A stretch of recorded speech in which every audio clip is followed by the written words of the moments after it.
Are you ready to take the lead in the dance of life? Fall in love with who you are right now? And find uninhibited joy every day? Then it's time for you to flaunt your smart, sexy, and spiritual self. Join radio host Laura Cheadle and learn how the 5 steps of flaunt can help you quit seeking approval, proving your worth, and release you from the judgment of others. Express all that you are, discover your naked self-worth, and finally enjoy the life you've worked so hard to create.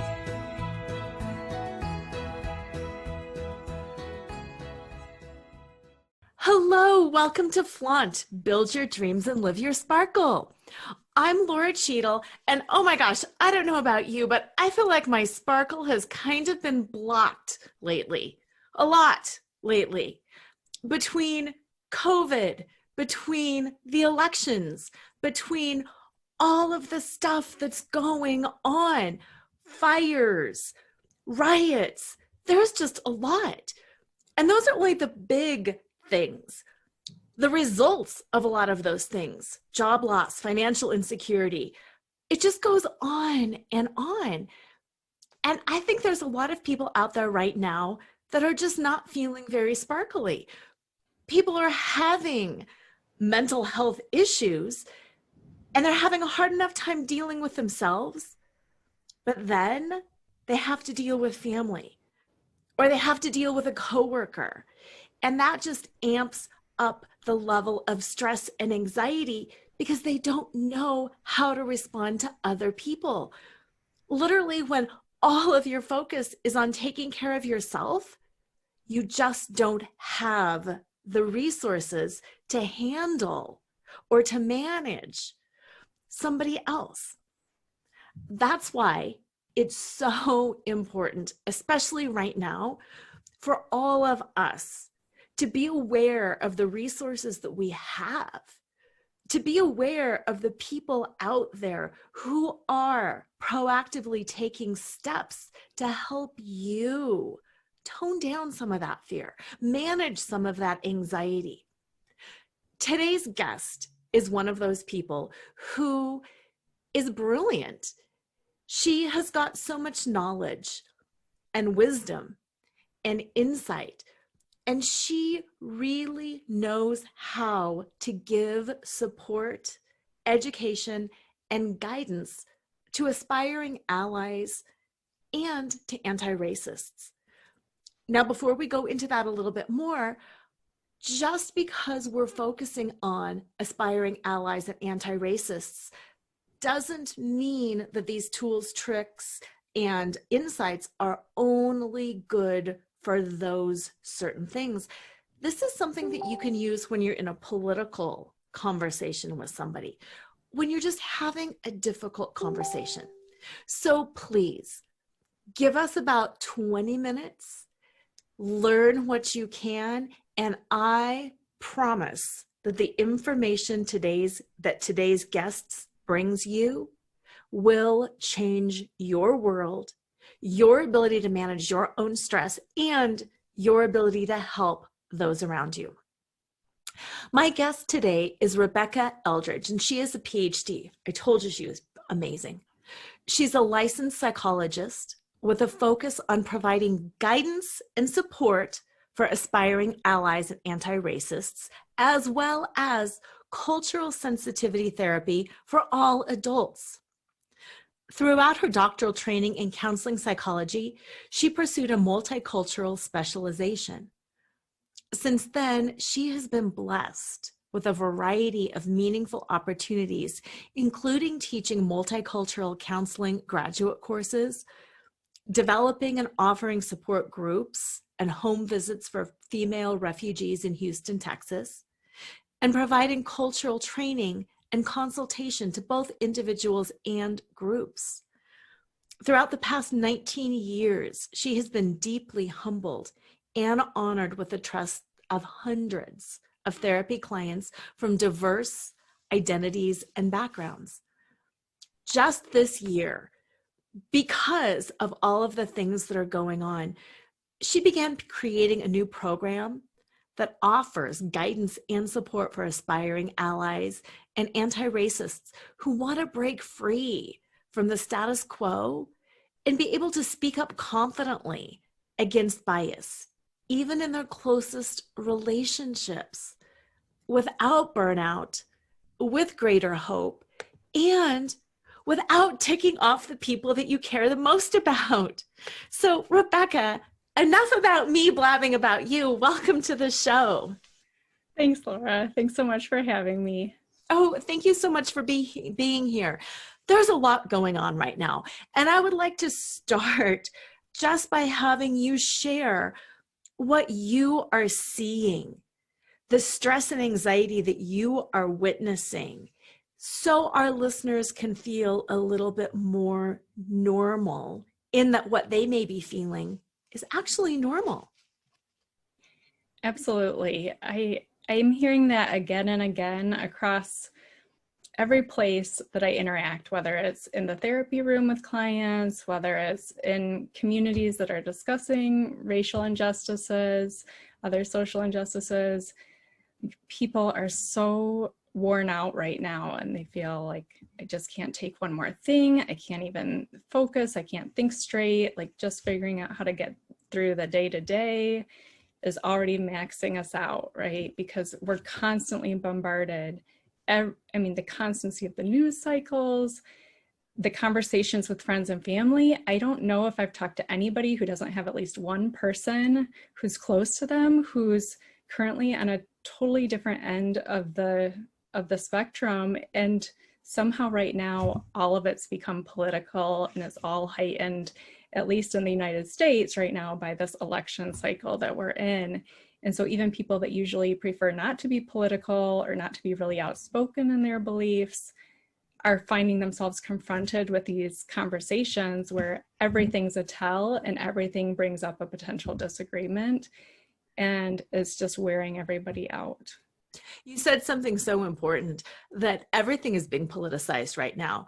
And you're right. I recently had an interaction with a gentleman when I asked about a recycle bin, and suddenly recycling became political. It's like, oh, you're recycling. Are you one of those libtards? And I was like, whoa, wait, I just want to put my water bottle in a recycling, but thank you for that. Yeah, and that's it too, right? It's like, when you're not even inviting it, not even expecting it, all of a sudden there's this animosity or hostility that just jumps into the interaction, and you're not prepared for it. There's no reason that you would be expecting it at that time. Exactly. Now, I know that part of the reason we're stressed is because it's a lot, because it's unexpected, because it's nonstop, but also because we care. Flat out, if we didn't care and we were watching this news cycle that none of us cared about, it wouldn't impact us because we wouldn't care. I know for me, the reason that it impacts me so much is I feel such grief and such sadness and such the drive to do something. But then I feel helpless because I don't know what to do. Absolutely, Laura. I mean, that too is going on across the board. I mean, I think even people who feel like under normal circumstances, they kind of would know what to do. When we're in this state of overwhelm, we can't think as clearly, we can't problem solve as effectively. And at the same time, I want to acknowledge the other piece of what you said, that there's something really good in how bad we're feeling about it, because it does mean that we don't want to just leave it the way it is. Like, we care. And if we didn't care, we wouldn't be feeling bad about it. And so that in itself can be our motivation and our driving force and our incentive to stay engaged and to figure out a way through. And it doesn't have to be an either or. I think that's sometimes where we get a little confused or mixed up, is thinking like, okay, either I take care of myself and then I'm being selfish because I'm not helping others or doing the things that I think would make a difference, or I'm burning myself out and I'm trying to put all this energy that I don't even have into this, and I don't even know that I'm doing it right, and so it doesn't feel good, and I'm just spinning my wheels, and it feels like it's one or the other, when really both of those things go hand in hand. That if we can learn how to deal with the negative emotions then that in itself can be our inspiration and our energy for doing what matters to us and feeling good about it. Yes. And I feel like that's where you come in. How do we manage this? How do we know what to do? And I'm going to seed this conversation a little bit, just so the listeners can kind of get on board. I want to be an anti-racist. I want to be an ally. I want to be an engaged citizen. I want to create a beautiful world. And I don't know where to start. And if the truth were really to be told, sometimes I don't even know what that really means. I don't really know what it means to get engaged. Do I show up at a march? Do I call my senator? And that can shut me down personally. And I'm willing to bet that many of the listeners feel the same way. Laura, Rebecca, I want to do right. I want to be an ally. What does it mean? What does it look like? What do I do? Oh, let me just go watch Netflix. For sure. Can you break that down for us? I will try. And the first thing I'll say about that is that there's no perfection in it and there's no one way to do it. And I think that sometimes part of why it gets so overwhelmed and into a Netflix binge is because we look at the people we see on center stage, the Ruth Bader Ginsburgs or the Martin Luther King Jr.'s or the Harvey Milks, the people who have really been engaged in the iconic figures, right? And we're like, if we don't see ourselves in those people, then we feel like whatever we can do is so small in comparison. And part of it is that the small things count too, that the small things are what adds up into the big things, that none of those people could have done everything that they did without the support and the people that were around them, that were, yes, marching, yes, protesting, yes, signing petitions, yes, calling politicians, writing letters, speaking up in the community. So often those things get minimized or overlooked. People feel like they're insignificant, and yet it's the thousands or millions of people joining together and taking those steps that are what creates the tidal wave towards change. So I really like people to know that those things count and those things matter, and that is also not only one right way to do it. Some people are going to be the loud voices that can be on a megaphone at a protest and rally people around them. Some people are going to be the writers that can write a petition that thousands of people that can sign, or that can write excellent, convincing letters that could be used as templates to send, or that can do lots of signatures. And I will say that the action piece is one piece of this work in terms of creating it long-term, sustainable, combining it with mental health and emotional health. It's not the only thing, and we don't really do that well unless we're taking care of these other pieces. So if you like, I can say a little bit about those other pieces too. Yes. I love how this spirals in, because it is a global problem. Then we get the news cycle in the US and it becomes a United States problem. We've got our state, we've got our immediate circle. And I liked the word insignificance, because you're right. It feels insignificant to make one phone call or to write one letter, but it does make an impact. And then if I'm not mentally healthy enough to get up off the couch, I can't make a call anyway. So that's even spiraling it in deeper. Let's talk about just that. How do we keep our own sanity and our mental health in times like this? Yeah, so it's such a huge topic. I think it goes back to some of the things that you already asked about and that we already said. Like, if we don't have a healthy relationship with how to handle our own emotions, so knowing, okay, what do I do when I feel bad? What do I do to keep myself from getting as down in the pits? What are the things that work for me? And this is directly in line with your work, you know, because like the sparkle piece of like what helps to people to maintain their sparkle, to regain their sparkle. And that might not be the same for every single person. And yet knowing, okay, when I feel bad, what are the ways that I can channel this into feeling better? Because our emotions are often our wisest guides towards what we need. And when we try not to see them, when we try to avoid them or escape them, well, here's how I often talk about it. They're like young children. Our emotions, like if they do not get our attention, they're going to get louder and their behavior is going to get more insistent, and they're going to be screaming, and they're going to be tugging at a leg, and they're going to be acting out in whatever ways they need to get our attention. And our emotions do exactly the same thing. So if we can find a way, just like with a child, to turn toward them and give them that attention, that can help to remove some of the immediate intensity. And then we can actually listen. Okay, what are you needing my attention about? What is it that you're trying to show me? What are you trying to tell me here?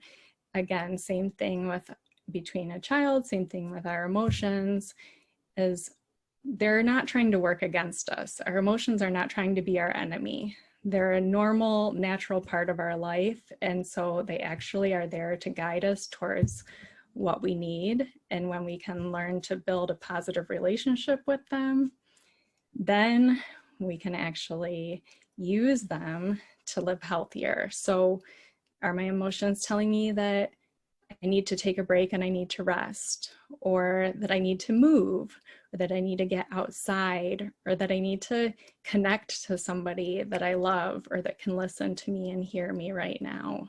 You know, it could be a million different things. Right. One thing that I hear a lot, and I think around this work it comes up as well very often, is I can't look at my emotions because I will completely lose control. I will break down. I can't look at them. Rebecca, that sounds great. I get that under normal circumstances, but I can't right now. What do you say to somebody who's feeling that way? Well, I mean, usually this is a therapy conversation, to be honest with you. Yes. Yeah, so I look at like what has actually happened. Like there's a fear there, right? There's a fear that I can't, that I won't be able to handle it. I won't be able to cope.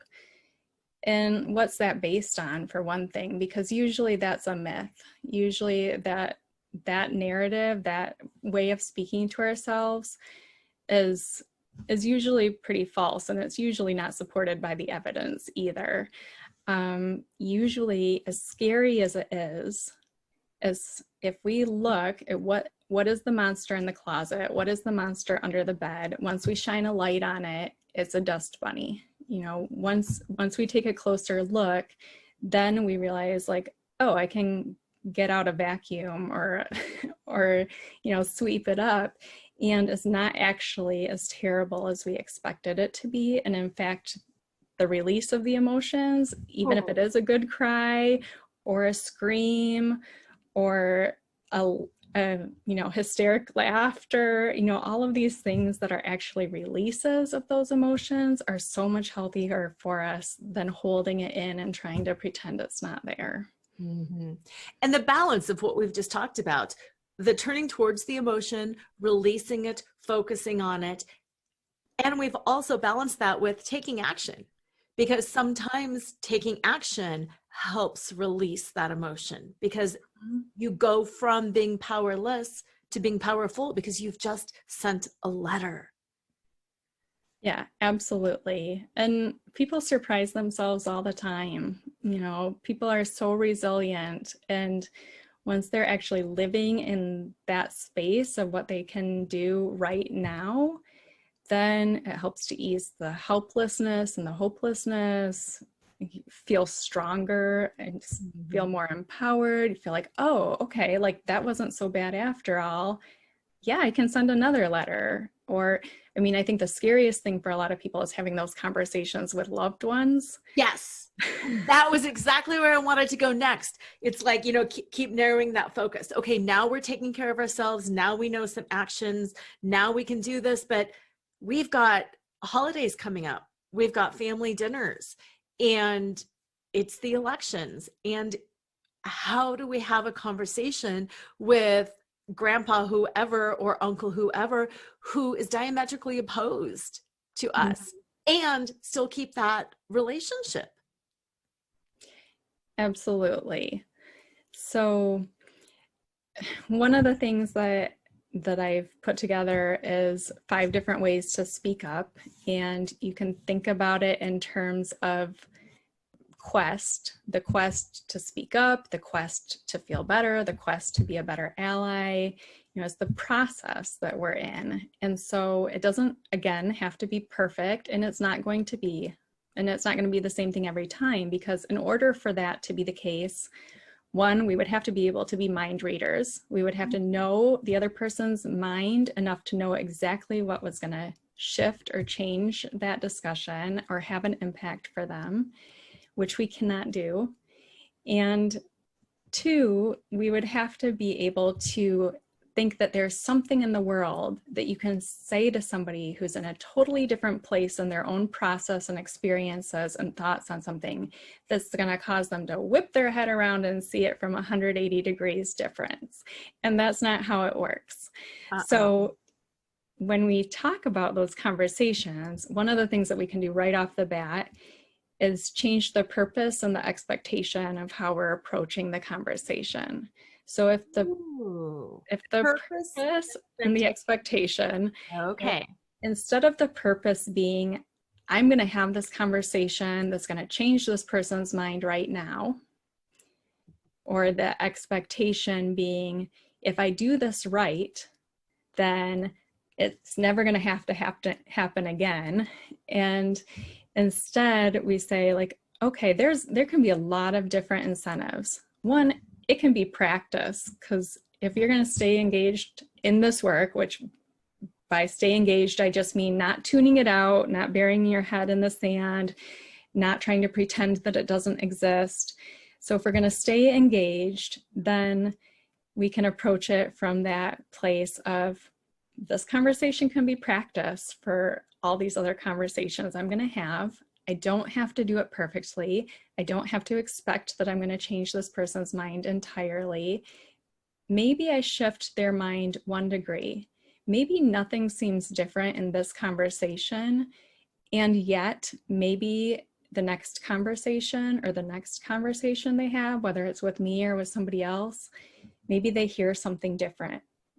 It also means that it can make the position of love and respect for people more of the loud majority. And I think about this in terms of what I know about how Germany handled their history post-World War II, that they don't continue to celebrate Nazism. And so, you know, there might be elements that are always hateful, but we don't need to keep making those so acceptable and so normalized. So the more we speak up, we can say, I'm creating part of the shift towards what's going to be the norm, what's going to be the majority of what's spoken and what's acceptable. And the options for that, to go back to the quest framework, you can ask a question. A question might just be something like, how did you come to that point of view? Or, you know, what makes you believe that? It can start with curiosity. It doesn't have to start from a place of attack, because we don't change people's minds by attacking them. So there's nothing wrong with trying to approach it in a way that's respectful to the relationship that you have and somebody that you love. You don't have to respect what they're saying or their point of view in order to try to have the conversation in a respectful way. You as a understanding, so finding what can you understand or connect with of what that person is saying. Maybe there's an emotion there that you can connect with. I think of people saying like, oh, immigrants are going to come and they're going to steal all our good jobs. And what's the emotion behind that is maybe a source of fear or a sense of financial insecurity. And so being able to acknowledge maybe a piece of, it sounds like you're really afraid, or that it's really scary to think that you might not be able to get a good job that you would want, that somebody else might get that instead. You can start from E as a place of experience or emotion, and that's speaking of your own experience or emotion. So this is where you can say, I feel really sad hearing you say that. Or, you know, one of the common ones is like, ouch, you know, just kind of a short thing that just shows like there was a reaction to what was said. Or in my experience, that hasn't been the case at all. In S, you can just speak from a statement of support. And so that could be if the person's railing against Black Lives Matter, for example, just saying, I support Black Lives Matter. And T can be truth or test. So you can test their truth. What's your evidence for that? Might be a way to do that. Or you can speak your truth. You know, I firmly disagree with what you're saying. And you'll notice that these are not all elaborate paragraph long. I'm going to give you all the data on this subject to prove how mistaken you are, because that's not what people are going to respond to initially anyway. No. You're trying to just have the first response to that conversation that can help you decide where to go with it from there. I really like that. And again, it is short, it's simple, it's a great acronym, and it doesn't create defensiveness. And as you were going through those steps, I was thinking about my grandfather, who was deceased. He was a pilot in the Korean War and in World War II. His entire life, anybody he would see of Asian descent, dirty Japs, dirty Japs. And it was offensive and it hurt. But at the same time, when we would talk, and he would talk about the wartime propaganda, he would talk about being alive during Pearl Harbor and fearing for his own life, you get this understanding. Of course you are racist. Of course you lived that. That's a lot to break down.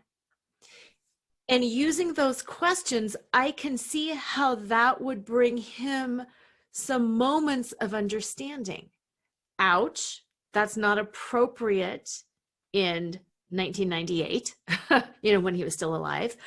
Ooh, I don't support that. I have many connections with Asian people and they are not that way at all.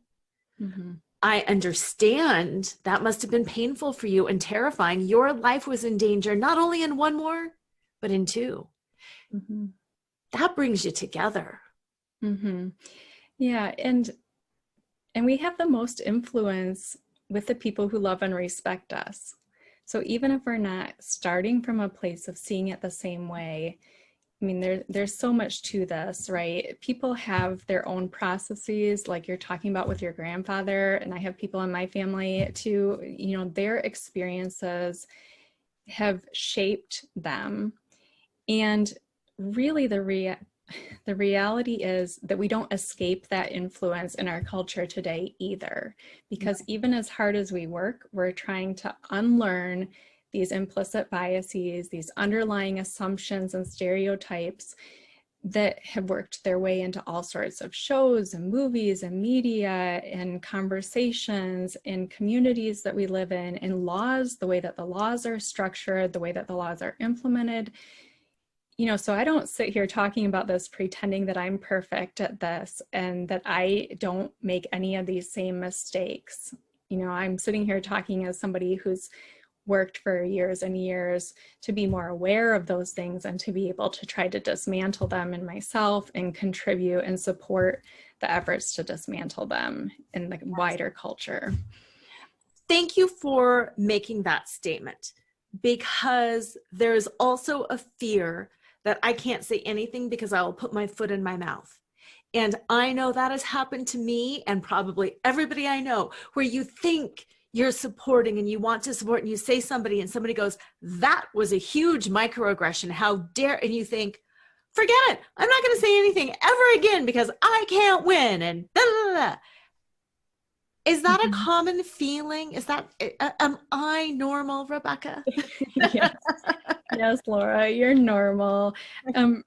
Robin DiAngelo writes about this in her books, and the white fragility is, I mean, it's a common experience. And the piece of that, to speak to you too, is that we do not grow up in this society, in this culture, learning how to have these conversations. And so when we come into a conversation with our big broken heart, and we feel like our intentions are fully in the right place, and then we make a misstep, or we trip ourselves up, and we don't even know that we were, because of course our intention was the complete opposite of that, then that fragility does tend to show up. And that's not to in my perspective, that's not to be judgmental towards that. It's to acknowledge that this is a reality of where it goes back to kind of building our emotional resilience, to say, I am going to make mistakes, and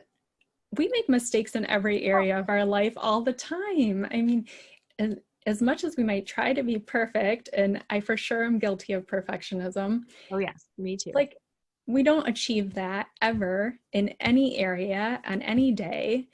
And so why should this area that's so difficult, and where we've been breathing the air of injustice our whole lives, yes, without knowing it, where we've been the fish in the fish bowl without realizing we're living in water, like, then how would we learn otherwise until we actually try? And we learn the most when we make mistakes.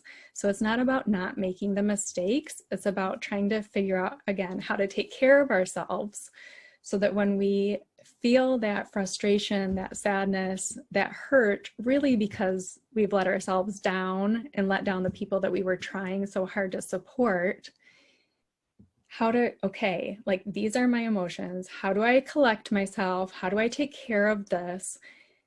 And instead of reacting defensively or shutting down, how do I move through that fight, flight, or freeze response that comes on automatically, and then move back into, how do I learn from this? And how does this actually help me in what I'm really trying to do? Because ultimately, it's not about me being perfect. Ultimately, it's about trying to live in a way that I can feel good about, and look myself in the mirror and go to sleep at night, feeling the peace of knowing that I'm doing the best that I can in the way that I can be proud of, not because I got it perfect, because I'm showing up and I'm trying and I'm learning along the way.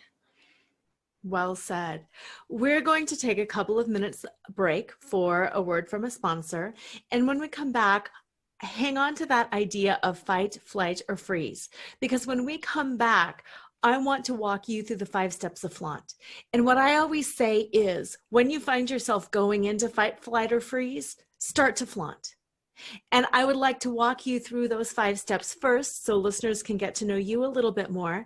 And then second, so you can share as much wisdom, tips, ideas, strategies that listeners can use. So when they find themselves going, I'm overloading, or I'm depressed and give me some wine, that they can start having some real actionable steps to take.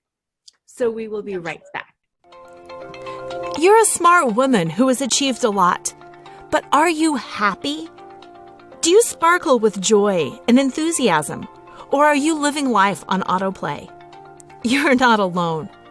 Many successful women reach a point where they realize that they're not enjoying themselves, their jobs, or their families in the way that they thought they would. No matter what's blocking your sparkle, you can live full out and enjoy life again right now. Not after you lose 15 pounds, find love, or the kids leave home. Go to www.nakedselfworth.com and download the top 20 things that block your sparkle and what to do about them, so you can stop seeking to please, proving your worth, and settling for less, and start living life on your own terms with enthusiasm, joy, and plenty of sparkle. And we are back with Rebecca Eldridge, and we are talking about being an anti-racist, being an ally. We're talking about going deep and trying to do the right thing because you care. Now, we all might define that a little bit differently, and that's okay. We're all at a different place on the path, but we're all trying. And trying is messy, messy business. And when we try, we mess up. And instead of shutting down or getting overwhelmed or getting angry or defensive, we really need to take a deep breath, move out of fight, flight, or freeze, and keep going. And what I like to say is, when you find yourself going into or deep into fight, flight, or freeze, start to flaunt. And flaunt is an acronym for find your fetish, laugh out loud, accept unconditionally, navigate the negative, and trust in your truth. So, Rebecca, let's start with that F piece, that find your fetish. Fetish is such a fun word because to me, it means play. Kids play for the sake of play. They don't play to become a better ally. They don't play to impress their parents. They play because it feels good and it allows them to de-stress. Being an ally is kind of stressful, even if you're doing it because it's in alignment with your values and because you want to be a better person and because people that you love are being impacted. It's hard.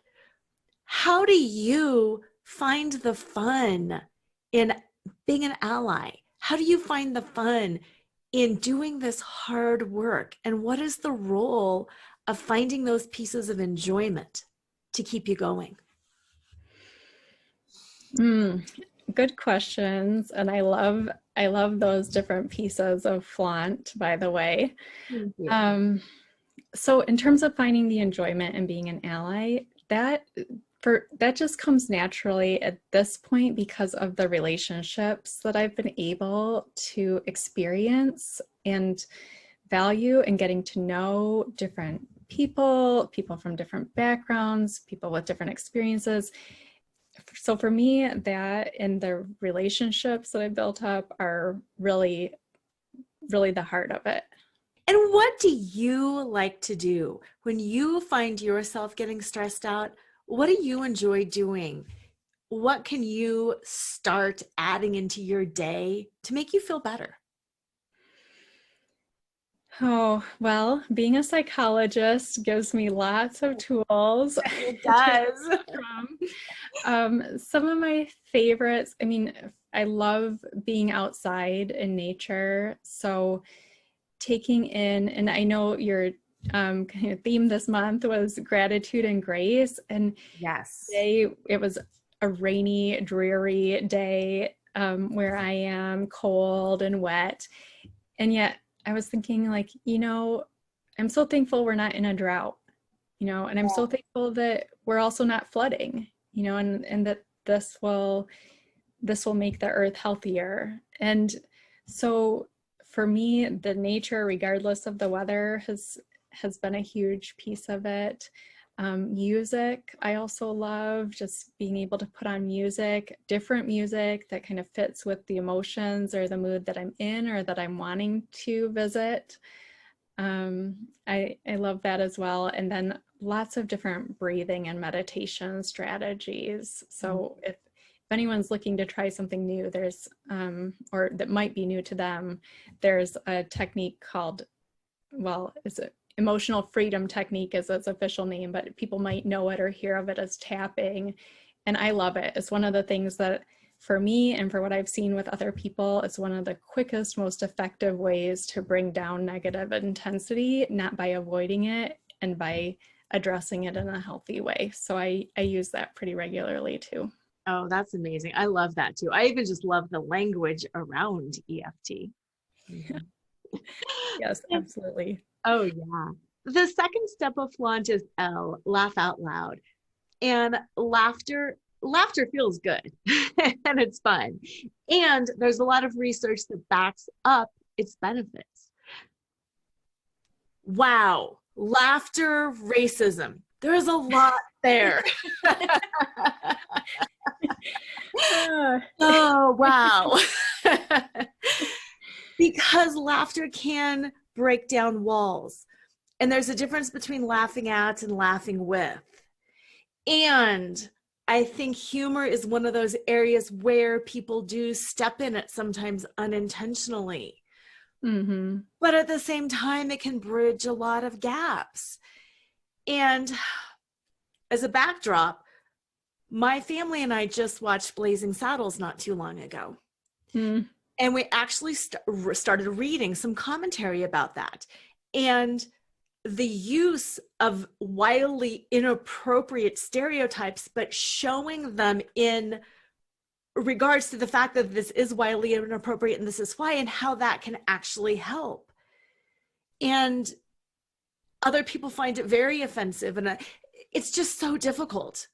And I'm just handing this big prickly ball off to you and saying, oh, Rebecca, laughter, racism. How does this all work? Well, let me say it could be a laughter, like you said, as a form of staying healthy and coping that may not be about racism directly, like Right. finding avenues for laughter in our lives that help us to rejuvenate and reconnect, to continuing to be involved as an ally and moving forward as an anti-racist.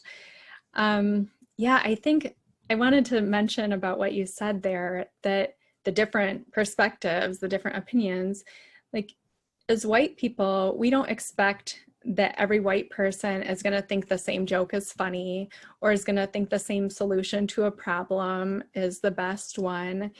And so there's no basis for expecting that all Black people or all Native people or all Hispanic people are going to be thinking and feeling the same way about what's right, whether it's language, whether it's humor, whether it's problem solving. You know, there's much more actually diversity of everything within a group than there is between groups. And so I do not say that I don't walk into most settings saying like, hey, let me joke around about this. You know, and yet like you said, laughter is an important part of life and it's based on the relationship. So I'll give a separate example, which is I studied in Scotland for a semester. And in my family, we have a very dry sense of humor. And that is often misunderstood when I use that kind of sarcasm with people in the United States. And then when I was in Scotland, all of a sudden, people that I met there were like, wow, we didn't know that Americans had a sense of humor or that Americans knew how to use sarcasm. I was like, wow, that felt so good to be able to use that and feel like they get it. And here I'm careful, I'm cautious about who I use it with or to what extent so that it doesn't get misunderstood. And yet culturally for me, that's a part of my background. So, you know, I think that speaks to the point around finding places to laugh and ways to laugh, and yet not everybody is going to find the same jokes funny. Mm-hmm. And I am probably putting words in your mouth, but I am willing to bet that even when you come out with a sarcastic comment, even if somebody doesn't get it, you feel a little bit better inside because you're like, ha ha, that was funny. They didn't get that. Sometimes, you know, if people don't get sarcasm, sometimes it can come across in a way that's very opposite of how I intend it. So that's where I try to be very cautious that it doesn't come across as cutting or demeaning to somebody else. No, that's true. And that goes right into that next step, accept unconditionally. We have to accept unconditionally that not everybody thinks, believes, feels the same way we do. And that while we might be very passionate about one thing, it doesn't make it right or wrong or good or bad. It just is. So this is a tricky spot in this area. You know, if you're trying to accept diversity, value differences, then how can you disagree with white supremacy? They're a part of diversity too. So I will say that there is a way in which I have to draw a line there around, I can accept a person is doing the best they can for what they've learned and what they know at this point in time. I can look at how we're each molded and influenced. And if I were born into different circumstances, I would have a different perspective than what I have now. And that there's that whole nature nurture stuff. I won't try to bore everybody with that. But I will just say, you know, I can have a lot of compassion for people unconditionally and still draw the line around certain behaviors not being acceptable. So I do not go as far as saying I will tolerate intolerance. Because that's such a contradiction to affirming the value in diversity. And that might be controversial and different. Again, not everybody's going to see that the same way, but that's where I am at this point in wrestling with those questions. I can value each person's worth as a human being and then still say there's certain behaviors and certain attitudes that I'm not going to be affirming of if they cross the line of respecting somebody else. Because that is so difficult for a lot of people. And I've heard in heated social media exchanges and things like that, people throwing that back and forth. Well, you have to tolerate this. And if you have to, and there are things I don't choose to have in my life. And I think sometimes, is it a boundary or is it an intolerance? And is that good? And that's hard. That was very well said. Well, and I think too, Laura, like we can look at perhaps another heavy example would be abusive relationships, right? Where we can say, I can care about this person and I'm still not willing to accept this behavior. Like, it doesn't have to mean that we are actively trying to hate or disregard or disrespect someone, and yet there are boundaries around being healthy for ourselves and what we're doing and what the way that we're living and the people we're interacting with.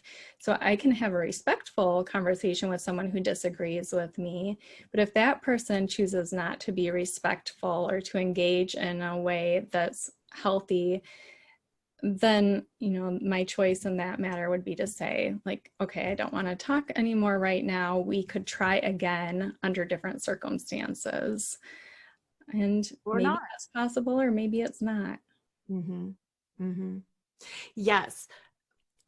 What I had said earlier about flaunt being a way to get you out of fight, flight, or freeze, I think the hardest thing sometimes is to accept unconditionally like that you might never be able to have a conversation with this person. You might never want them in your life. You might never.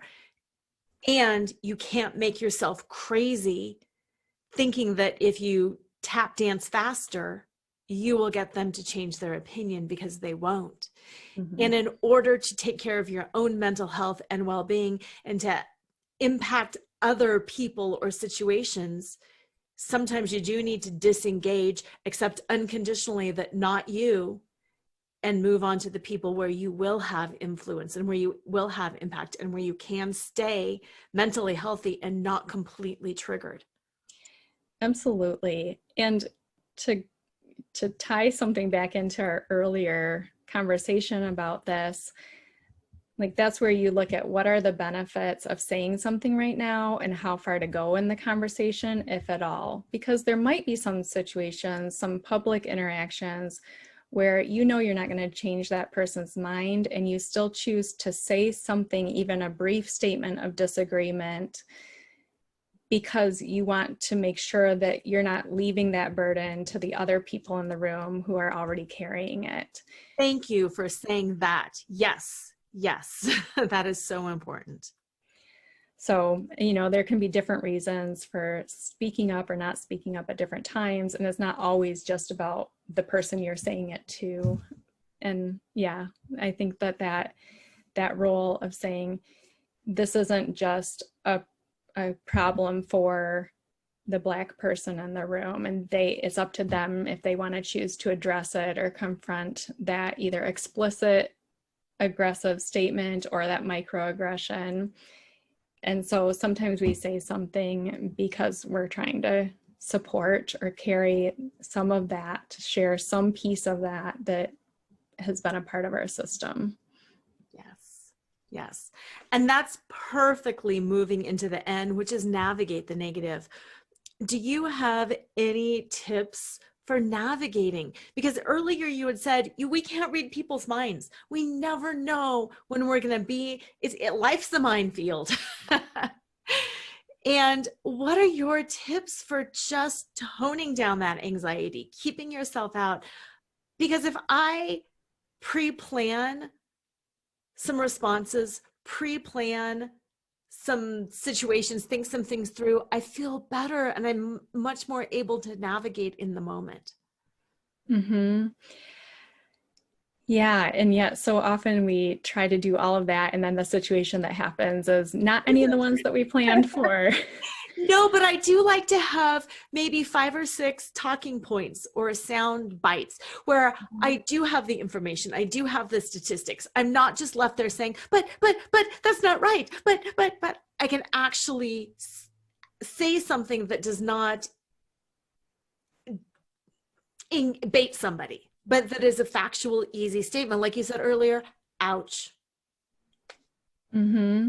So if you're asking, let me clarify, are you asking about navigating the negative like externally, like in our relationships with and interactions around us, or navigating the negative internally, or both? Both. Yeah, because they can go hand in hand or certainly be complementary to each other. So navigating the negative internally, well, the tapping that I mentioned is a really good one for that.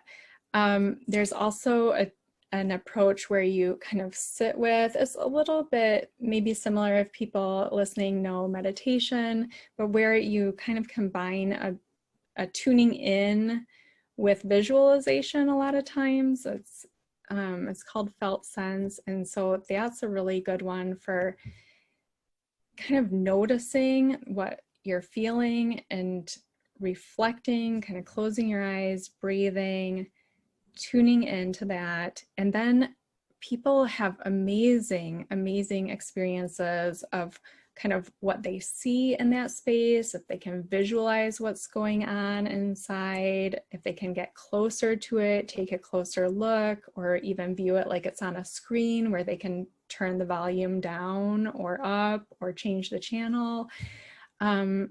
So I love experiential techniques like that for the internal piece of it. And for the external, navigating the negative, I'm going to say, your quest, really. Yeah, the quest does, and the fight, flight, or freeze, like you talked about. You know, when we or someone else is in fight, flight, or freeze, there is no productive conversation that's going to happen in that moment, because neither brain is in a space physiologically where it can process and hear each other.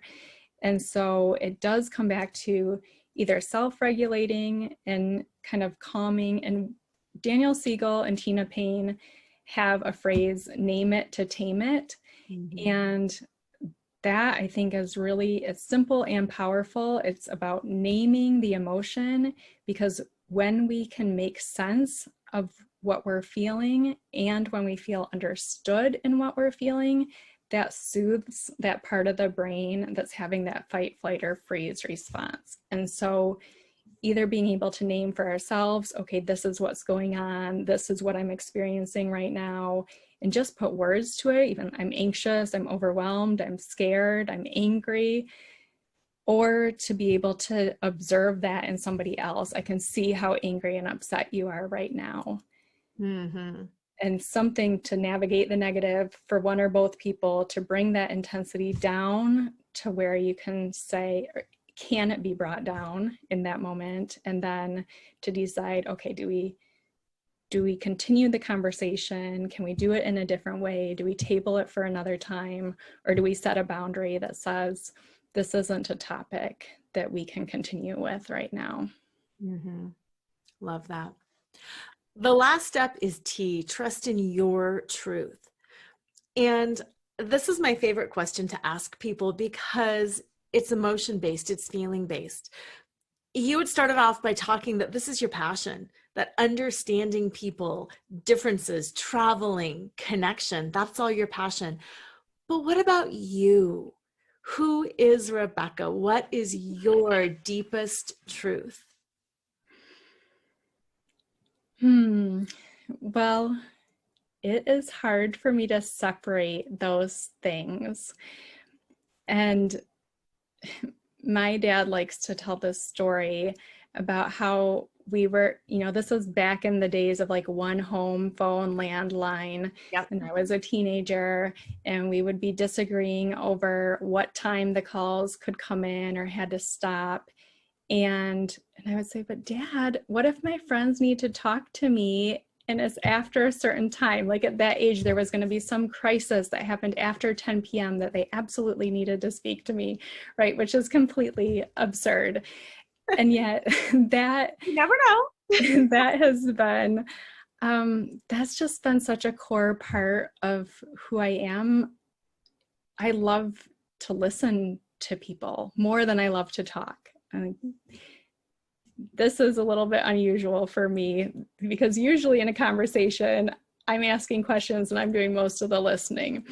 And that's what I love, because I love hearing about people and getting to know people and trying to understand people. And I mean, similarly, like, second grade playground recess, I'd go to the child who was playing by themselves, and I remember saying, but I don't know what her life is like for her to be acting this way, so that's always kind of been a driving force, that it's hard for me to say, who am I apart from caring about people? I can't explain it. It's not like I can't identify a particular reason that drives it. It's just kind of always been there. I love that. That's beautiful. Absolutely beautiful. And listeners, you all have a truth too. And just like Rebecca, you may not be able to define it or explain it or put words around it, but each and every human out there has got that truth. And when we can turn back to our truth, back to ourselves, and reground to who we are, it does shift everything. Whether it's negative feelings within yourself or negative conversations you're having with other people, or just the idea of a stressful conversation that may or may not be going on. So return to that truth, have trust in that truth, because who you are right now is absolutely more than enough. Rebecca, where can listeners get a hold of you and learn more about your courses, your work, and truly educate themselves on how to become an anti-racist or a better ally? Well, there's a couple options. If people are interested in the Quest framework, I gave just a couple examples from that here. They could actually access and download a full description of it, along with multiple examples and descriptions for free, that they can find at feeldeeply.livecompletely.com/5ways. And through that or through emailing me directly, they can get onto my email where I send out just weekly support, encouragement, suggestions, useful articles or resources, kind of a variety of things. And that's also where people can learn more about different courses that I offer periodically. And there's one other option if people are on Facebook right now. I have a page, that relatively new page, but there's a social justice compassion to action page on Facebook, and I try to post things there regularly also. Thank you, Rebecca, so much for being here, for having a brave conversation with me so our listeners can hear and learn and know that they're not alone, and know that this is difficult, and know that together we can make a difference, whether we're doing small things or big things, and that no matter how they are feeling right now in this moment, they can always feel better. And at the end of the day, trusting in their truth and living, like you said, in alignment with their own values. Thank you again. Thank you. You're welcome. And listeners, have an amazing weekend. Always remember to flaunt exactly who you are, because who you are is always more than enough. Tune in next time to Flaunt. Build your dreams, live your sparkle with radio host Laura Cheadle every Wednesday at 7 a.m. and 7 p.m. Eastern Time on syndicated Dream Vision 7 radio network. Overcome the need to please and find the uninhibited joy of being exactly who you are right now. Come find your fetish, laugh out loud, accept unconditionally, navigate the negative, and trust in your truth. Find out more and get your free gift at lauracheadle.com. That's LORACHEADLE.com.